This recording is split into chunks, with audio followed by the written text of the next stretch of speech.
Hi, I'm Stephanie Dover, And I am Chelsea Dover. and this is Production Grade. So my background, I've been a software engineer going on 10 years now. I've worked at Microsoft, GitHub, Twitch, Rad AI. I've worked full stack, leaning back end, a lot of like infra platform, and I've also worked on machine learning infrastructure, AI. I built some RAG systems. Um, yeah, Chelsea.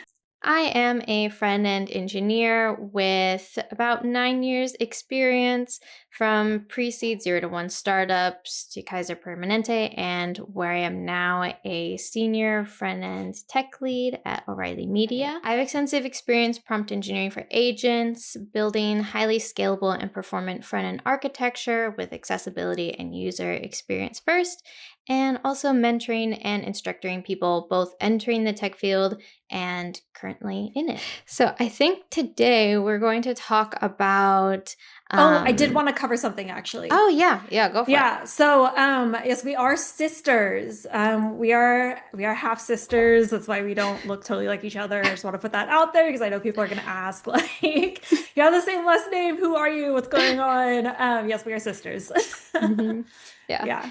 Sisters in tech. Also, I guess while we're putting disclaimers out there, I am currently working at O'Reilly Media. So I'm very heavily in the O'Reilly hemisphere, and I might rely on O'Reilly live events or books, things like that. So just to put that out there first and foremost. So, what are we talking about today? Um, I think we both agree that, in this day and age, using AI is a big part of engineering, and knowing how to utilize it well and the different tools is a big benefit for engineering. So, do you have anything, like any ideas about that?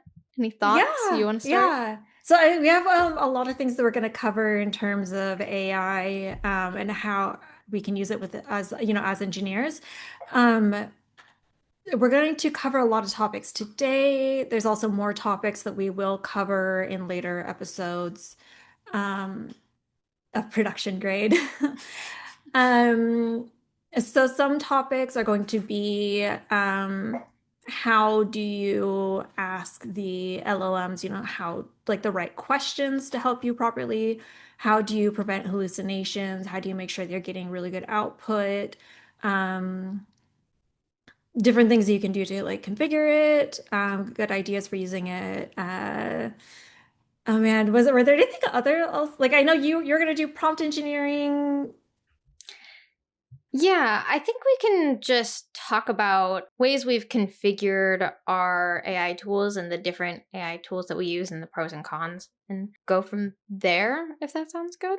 Yeah, perfect. Let's start with that. Yeah. Awesome.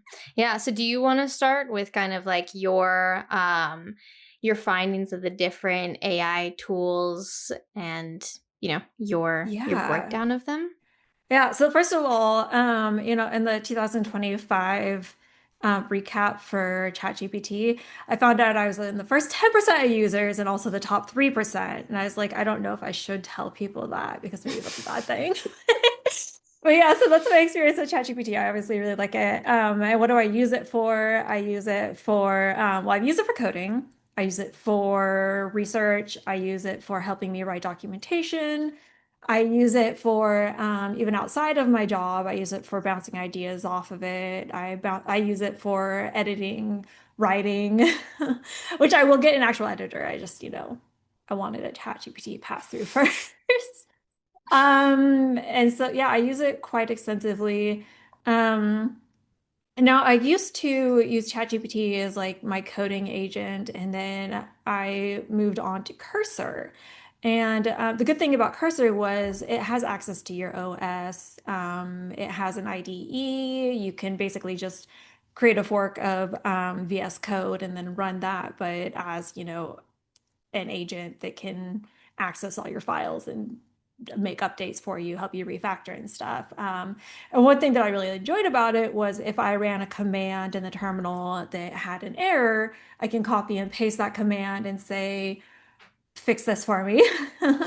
And like even if I knew what to do, sometimes it's just easier to tell an AI to do it for you. So it's like sometimes even it's like do all the git commands for me.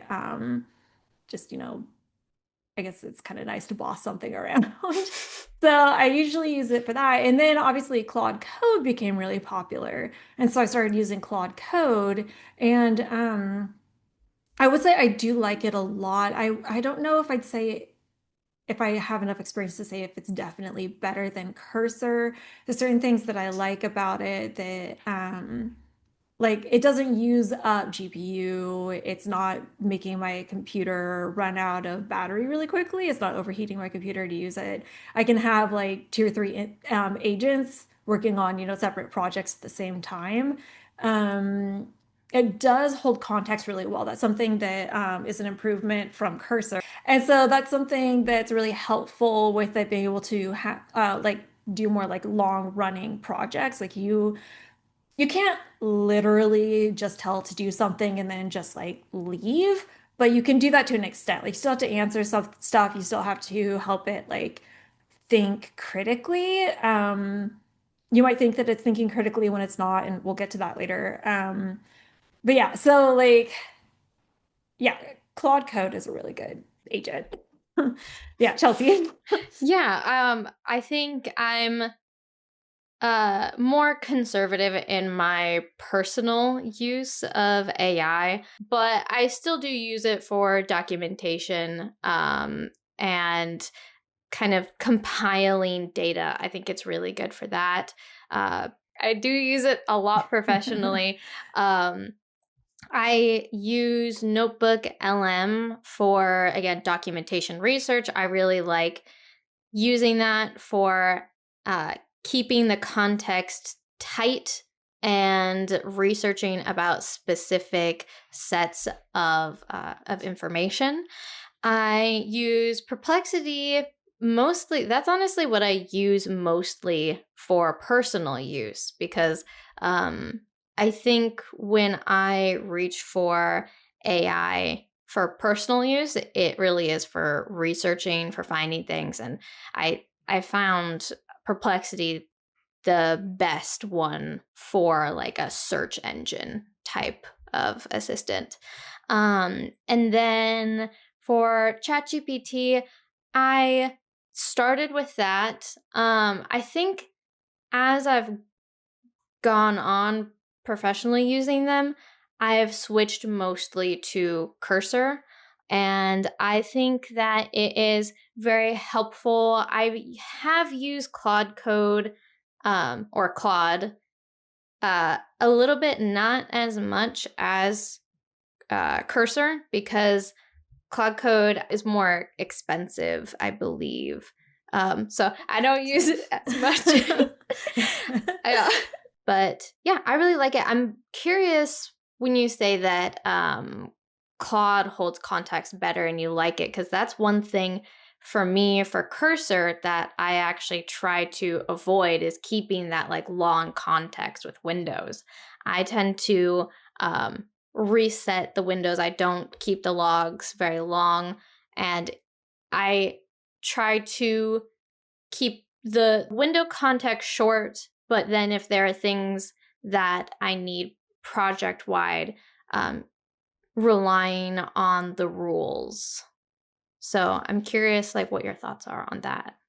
Yeah, so I think it's what it is Claude Code probably has better not just context storage and retrieval, but I think it's actually policing itself a bit. And when it knows that it's kind of gone outside of the context window where it can actually perform well.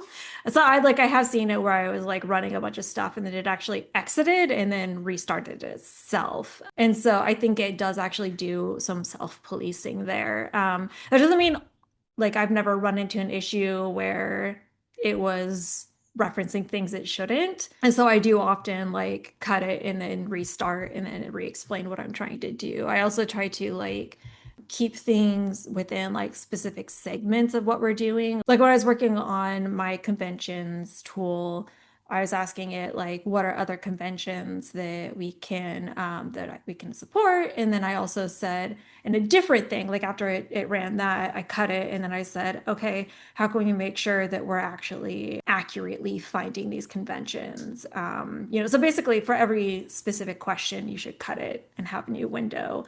Or if Mhm. you've been running a conversation for too long, you should cut it and restart with whatever context still matters. Yeah. Yeah, yeah, I agree. Do you ever go either between assistants or just between windows and have them kind of like in the review loop? Because Mhm. I do that and I found that pretty helpful to, take something that one has given me and Mhm. then paste it in another one and basically have it review itself or have it review Oh, the other. Or um, not exactly. So I have done it where like I had an output and then I asked it like, okay, so how did you come to that conclusion? Or if I want to see like how well PR review bot is going, I'll say like, okay, now re-review, re-review, re-review, re-review, and just see like, is it coming to the same conclusions? Often they can find something. Like there's so many nits you can have in a PR review. But once it gets down to the nits, it's like, okay, this is probably fine. But yeah, so like I guess in that way I can do like a re-review. But there are a couple times I guess where I've done like ask the same question and see like output you get from that. But normally what I do is I'll just say like once I realize the context window is gone for too long, I say spit out whatever I might need to say when I start a new chat to have Mhm. this go well and like continue. Yeah. Yeah, yeah. That makes a lot of sense. I guess I'm like curious, like if you do ever try it, what what your findings are, because I Yeah. think I kind of do both. I do have them re-review themselves, but also like you said, it does kind of get to a point where, you know, if you're saying review this, the AI wants to make you happy. So it's like, okay, I'm gonna find something, you know, Hmm. uh, Hmm. which you do have to kind of use your own Critical expertise. thinking. Yeah. So like Yeah. there's definitely times where it's spit out review where I'm like, no, no, no. Just yeah. Yeah. There's definitely times where it's like you start a chat and it's just like the vibes are off and it's like Vibes are yeah, no, that's real actually. Yes. Usually for me, like when the vibes are off or when it's referencing things from the past that don't make sense. Like if I'm asking like what's a really good tool for something and it goes, "Oh, like a conventions tool." And I'm like, Mm. "Okay, you're bullshitting me, aren't you?" Yeah. Yeah, definitely. I do keep them very, very short. I do like to have basically like one instance per one task that I'm trying to do. Um, Right, yeah. so like I don't run into that issue as much where talks about things, but then there's a Mhm. trade-off, right? Where it's like there is a lot of like tooling that I'm writing or rules for like all these multiple instances and there is kind of a bit of context loss between them. Mhm. Um You so can like, I mean, depending on like what, if it's something that you commonly run, you might be able to create some kind of like pipeline thing where it's like this runs this, take the output from this, put it over to this one, run another agent, put it over here. mhm, Yeah, you might be able to do that. I know that you can, there are things with Claude Code specifically you can configure to do that. Which I haven't done it yet, especially because just like I haven't run into a case where I need to. I think I might do it just as a personal project. Um, and also, some of the things I'm writing are actually meant to be hooks that run before certain agents run. Yeah. um yeah, what are the tools that you mentioned you're building tools or Yeah, hooks? so they're a combination of different things. Like they can work on their own. Like that's the idea is that they should all be able to be usable as just tools on their own. So like one of them that I actually posted on LinkedIn recently is a conventions finder. So it runs an analysis on your repo and finds all the conventions that you use. And then it spits out a lot of different reports. These reports are like serif or HTML or JSON, a bunch of things that you could use in different contexts. You could put it in your CI, you could put it in LLM, you could just look at it and it spits out like an open API style document that tells you what you're using. And so this could be used for a lot of different things. This could be used just so that you're aware of what conventions you are using. You can do more like a critical assessment on it. I made it so that it is judgmental about it. So it'll tell you like, maybe you're using this, maybe you should use this, or you're not consistently using this. And so all the tools are basically like that. They're made so that you can run it locally in CI. You can do it on just a full repo, or you can do it on a PR diff. And so you could do this like in a bunch of different contexts, but eventually I'm going to release something that I'm going to call Klaus with a K. Hopefully that will avoid any legal issues. But you should be able to just type Klaus, and then it's going to give you a full PR review with this context of like your PR conventions, error handling, linter, security things. There's like a bunch of scans, like things that you typically want to look for in a PR review. So it'll do all these pre-hooks, and then, or you can just put these in as pre-hooks on their own and have your own prompt, but Klaus will be the pre-hooks running plus the prompt that spits out very human readable PR review. So yeah, that's the end goal. Nice. Yeah, that sounds really nice. I think that for me, like that kind of data output is something that I find super helpful for AI. At least for me, like I've noticed though that it does tend to go straight to over engineering. I've had to direct it into the more like, let's not get ahead of ourselves. What are your thoughts on that, especially while building this, this tool?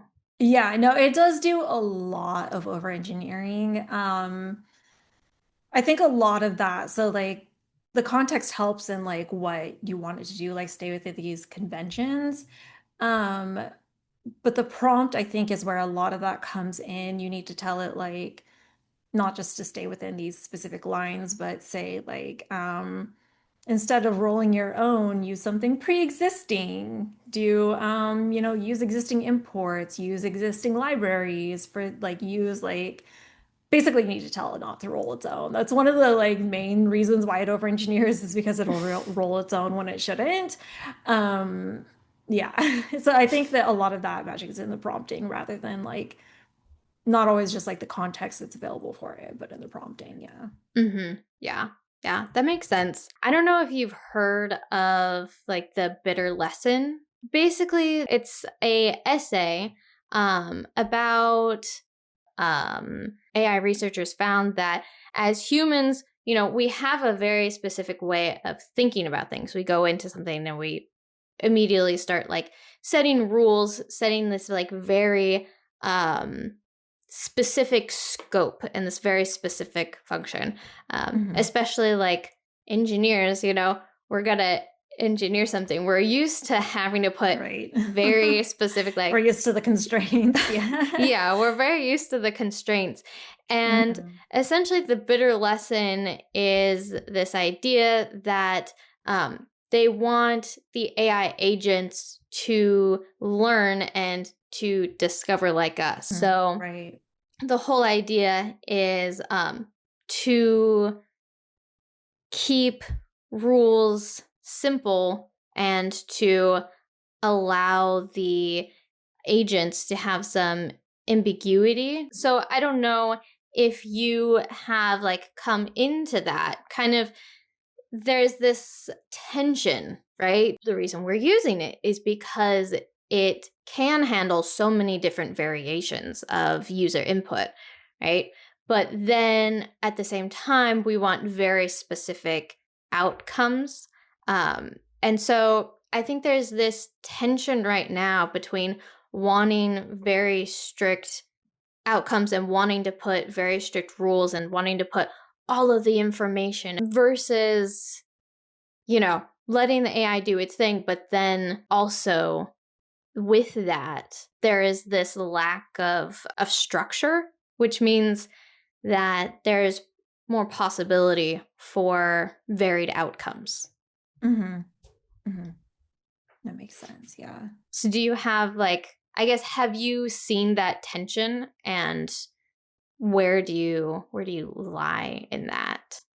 Like more specific prompts versus more like YOLO prompts or Yeah, I guess, yeah, because you mentioned prompting and how when it comes to, like, for example, like over engineering, it really does hmm come down to the prompt. Yeah. Yeah, I think it's more likely to over-engineer if you don't give a strict prompt. I've also noticed, I don't know if it's like a regression or what, but like some agents, it used to be the case where you just like copy paste like an error output and then it would just like tell you either how to fix it or it would, if it has OS access, it would fix it for you. But now it's just like, what do you want me to do? Like, some of them like ask you for more information. But Mhm. I guess in my experience, it's better to be more specific about what you want it to do. I'm trying to think like normally, I guess what I do is I will often let it over engineer first and then I do like a review afterwards that's like, okay, so like now you know what's going on, maybe write this better. I guess it depends on how much time you have. Yeah. Yeah.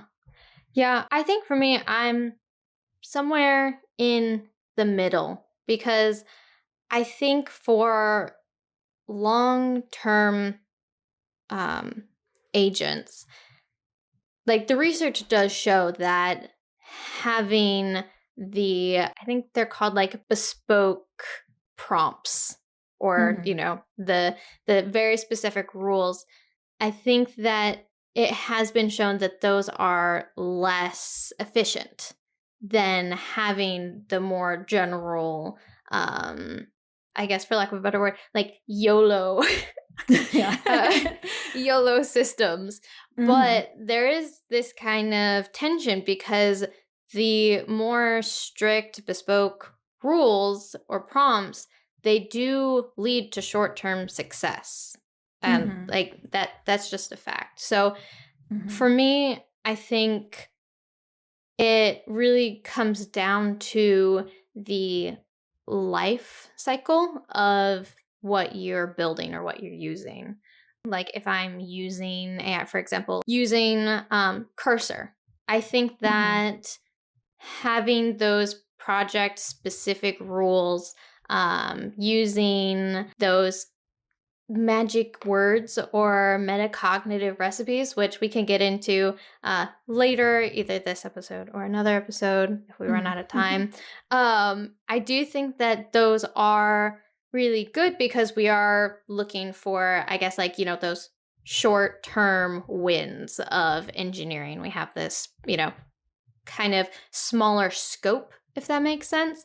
But if you're building a model to train people for tech interviews, right, that is going to need long term training. That's really where the better lesson comes in. I guess my question is who does this benefit? Is it just like it benefits the AI in general, or it benefits like future us? Like people usually like immediate benefit.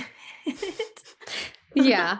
And I think that's where the issue, I guess, for lack of a better term, like that's where that comes in because, you know, I I like short success. I mean, Right? who does it?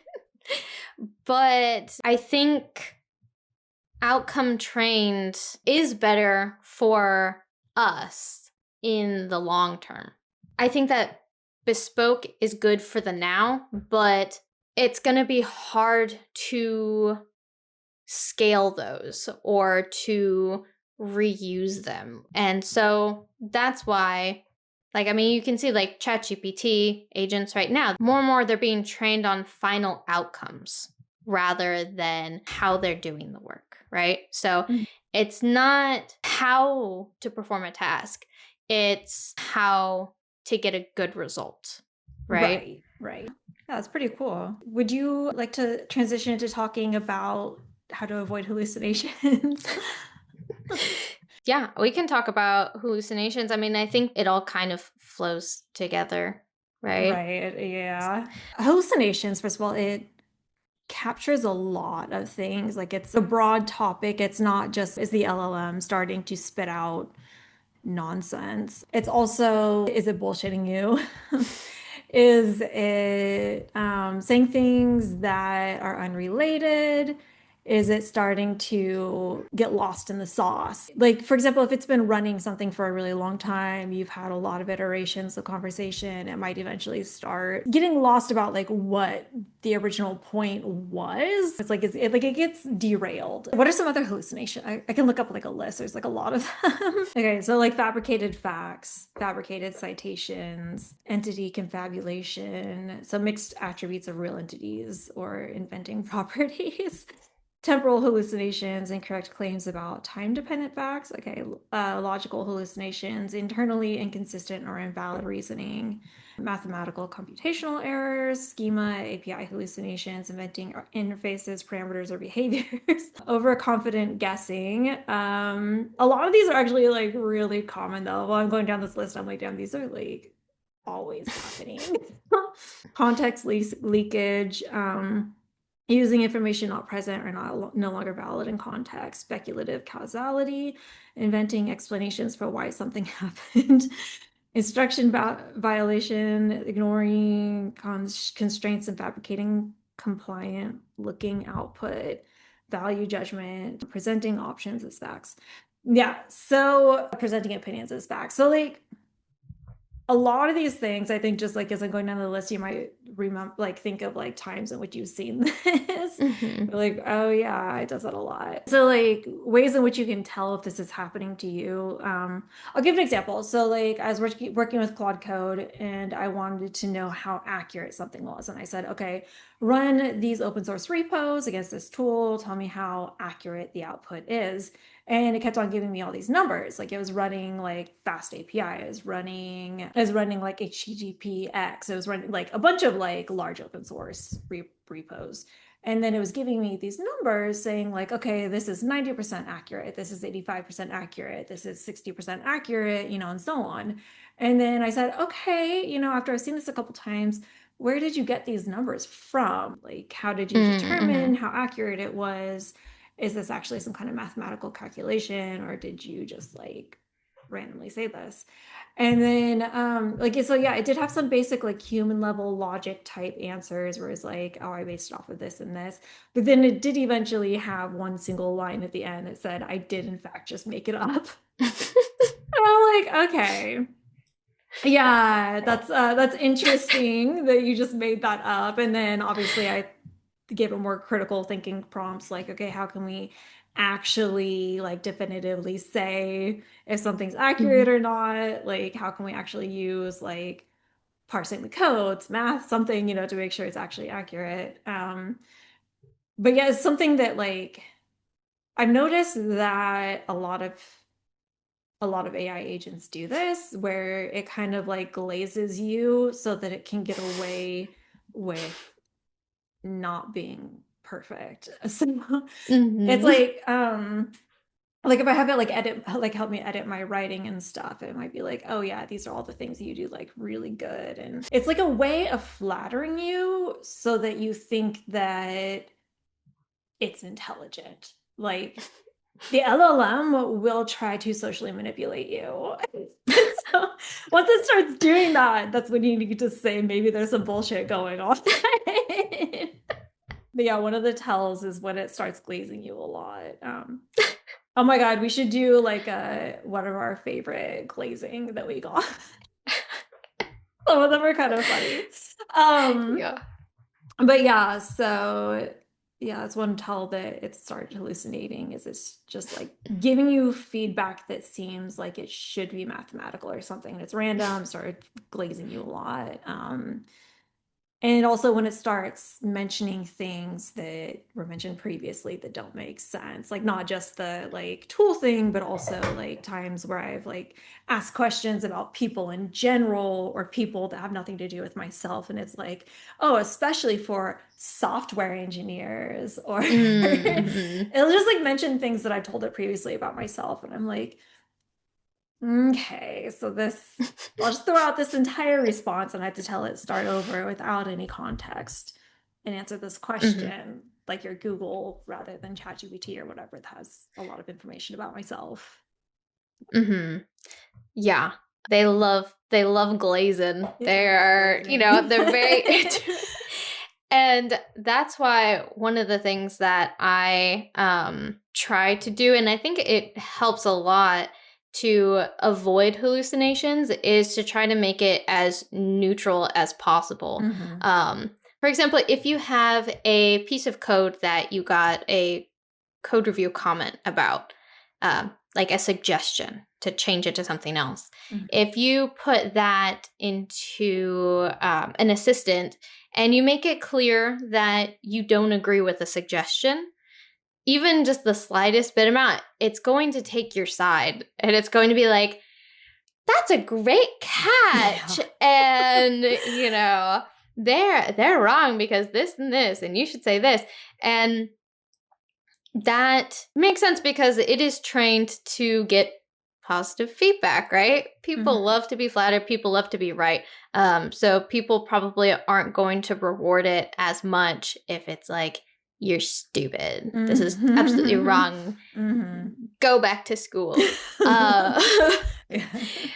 and so making it as neutral as possible, don't try to say like, this is what I think, this is like the right answer, this is the wrong. I Hmm. also, similar to what you said, I ask it, explain your reasoning. I think that that's really important. I have that built into my rules. So for cursor, after it does anything, it provides a checklist of what it's done, and then it also provides its reasoning for why exactly it's done Hmm. that. Or, yeah, like, documentation. I think that's one thing that's helpful. Is you can have it output like a markdown file. I have it do sometimes of like its whole process and its reasoning. And then from there, you can dig deeper inside and do those quality checks yourself. Obviously, Hmm. if it's something simple like sometimes I'm just like, make this commit for me and like do all of that. I Yeah. don't think I really need to know like tell me your reasoning for why you cherry picked, did all this. But I think for more in depth, it's good to kind of, like you said, like be able to dig deeper and know where it's coming from. There is one thing you Um, need to be aware of though when you have to make commits. Some LLMs really want to take credit for everything, and so they'll put themselves in there as a co-contributor or like a co-author on the commit, and then you'll like I had to tell Claude Code not to ever embarrass me like that again. Like I pretty much like I never talk to agents or LLMs like they're people, but I was like I don't know how else to say this, but don't ever embarrass me like that again. And so now yeah. every time I have it do a commit for me, I check it. Like, you can push this and you didn't put yourself as a co-contributor. That's fair. You didn't do this. All you did is commit. Don't lie. I'm like, okay, since when do we like give credit to our IDs and stuff that we're using? Like, what do you mean you're a co-contributor? Yeah. I mean, like, I know it's not the same thing as an ID. It's just, in my view, it's in the same area as like using an ID or Google or something. Like if I was gonna Google, like do research on like the most effective way to implement something, I wouldn't say that Google co-authored my commit. Damn, I always do. I put Google, our internal docs. that one That coworker that I asked a question about. Who else? My cat gave me moral support. Always give the cats credit. Mhm. Yeah, that's interesting. I haven't actually checked on that. Maybe I should. Right. Maybe I should You check should on go the check your author. commit. It's gonna be like, yeah, Claude Code did that. But yeah, hallucinations. Yeah. So yeah, if you can capture them and then just like tell it to think more critically or find better prompts to give it, stop the thread, create a new thread, tell it to forget past context, stuff like that is a helpful in preventing hallucinations. Definitely. I also have like little call outs that I have it do to make sure that it is actually running all of the tasks. So I actually have like the little cat smiling emoji, and I have it like put that at the beginning of all the messages if it's run through all of the tasks. And so that's like a double bonus because it's like, oh, it adds a little whimsy. That's cute. Wow, cat emoji. But also, I think that's like a really quick, because obviously I don't have like a lot of emojis anywhere else. And so it's a very quick visual indicator, check to make sure that it is actually running through and reading through all of the things that I need before it does anything. Which I think is helpful in terms of hallucinations, because it can sometimes hallucinate things based on like skipping that information, and then when you're trying to like use it with that information or use it with those tasks, it can just be like, oh yeah, I did that. Yeah. I know what you're talking about. So yeah, I think that is like a handy tip that I do. Yeah, make it like give you actual feedback and checkpoints, and that reminded me while you're talking about the cat thing, because you mentioned like how you have the LLM talk to you, like making it as neutral as possible. So like it still does the glazing to me, even though I have it configured to talk to me professionally neutral, be very like critical of things, scrutinize, like stuff like that. It still tells me things like, that was so like L7 brain of you. Like there was a time I was having it help me prepare for interviews. And like it was actually helpful in a lot of ways, and in some ways it was like really critical. Even like it had it help me with behavioral interviews, and while I was giving answers, it was like trying to act like the most rude interviewer possible. Like it's on like cutting me off and then like telling me like, okay, but you like didn't really say, like you said but you didn't show, or you showed but you didn't say, or like things like that. But anyway, it did start saying things like, oh, this company's gonna love you. Okay. Yeah. So yeah, it's just kind of like always adds in the glazing somehow. Yeah. And I think that's why like I do try to make it unaware where I stand to make sure that it's not, just falling in line with me. I can't tell you how many times like without it, it's been, that's a great idea, or great catch. Let's, I feel like that's like I don't know, its favorite phrase to start its message with. Great sometimes. Catch. Great catch. Oh my God. It used to always give me like, so like other people would never think of that, but you thought of that. Like really unique. Like, oh, okay, anyway. Wow. Yeah. So not like other people. Yeah. Just too big brain. Too L7 brain right here. Yeah. You guys heard it. L7 brain. My ChatGPT tells me so. The new like grandma told me. Yeah. Okay. It is starting to get a little bit late. Should we sign off with some tips? Yeah, I guess like is there any fun little just like enhancement that you have or tool? I have one that I can do Okay, today. yes. If you want, we can just talk. Okay. Yes. So my workflow tool, I guess, is the Arc browser. So it is based on basically like Chrome. So it imports your profiles and your settings from Chrome very nicely, but it has a lot of really great tools that really speed up like performance for you, I feel. So things that I like, you can have different spaces. Like I have one for personal, and then I have one for work. Um, it also has a different way of displaying tabs. So it's a sidebar, which is just a completely like stylistic choice of what you would prefer.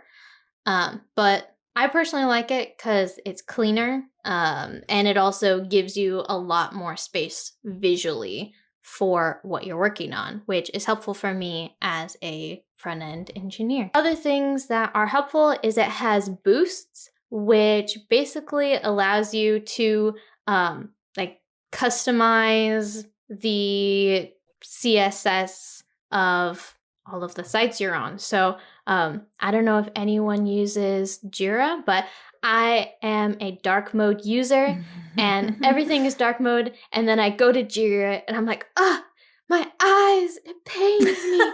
It's so bright. So you can use this to, change you can even change like the font if you want, but you can change the colors and everything like that that make it, like nice. It also has a lot of keyboard shortcuts, which I really like. So instead of, clicking using my mouse, I can just rely pretty much solely on my keyboard. And that has made it super useful for speeding up my workflow. Um, and then another thing I use a lot is it has split screen. So it can allow you to put tabs next to each other. I think the split screen is the thing that I use the most with it, and also the saving of areas. So, for example, I have Jira and then my different areas of like development all tacked to the top. So they're always there and they're very easily accessible, but there's also folders. So I have folders for, specific documentation for each project that I'm working on, and it's all under that folder. I know Chrome has things that are similar to that. They have like collapsible folders, but it's just laid out a lot better. You can see it without expanding it. And since it's a sidebar that collapses, you can get more data without compromising your normal flow. Other things about it as, oh yeah, my favorite actually is the integration with, I don't know if it's with other things. I use GitHub and it works with GitHub. So I don't know like if it has integrated with other things, but it has live folder integration.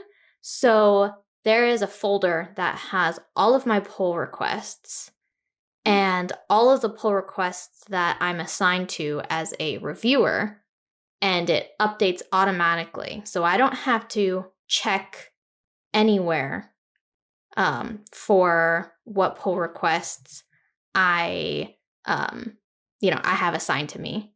I can just go to my tabs and it is automatically populated with all of them. And it also calls out if they're approved or not. Yeah.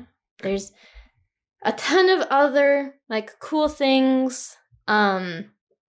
that, I could go on and on about, but the main things that I find are helpful is the pull request live folder, the split screen, and it has really good media. I forgot to mention that. Really good media integration too. So yeah, Nice. that is it. Try it out if you want. Hashtag not sponsored. Awesome. That's so cool. Okay. Maybe I should try that.